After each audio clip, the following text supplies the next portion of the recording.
Okay, y'all, let's do a quick video. What I have here is a Comando subwoofer. I've already disassembled it. Things come with a 4-inch voice coil. Everything's still intact.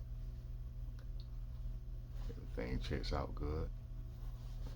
You can see they coated the cone pretty heavily, so I want to change everything up.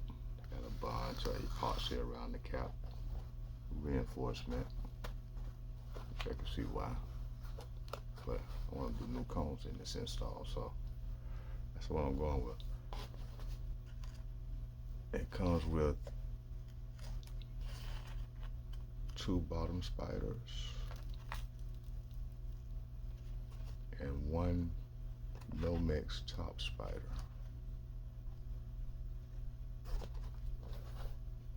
4-inch voice coil. Everything still looks good.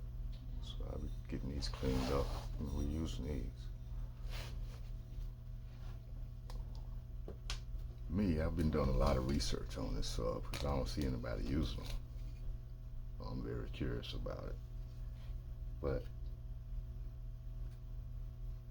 this actually seems to be the same motor that's used on the American base X-Max subwoofer, 501 ounces. Beefy.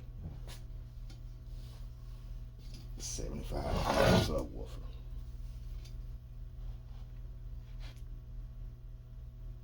Comando CRX Force 15 Pro, 6,000 watts plus. Dual foil impedance. It's really beefy, really beefy. Really beefy subwoofer. So, what I've done, and the build I'm going with,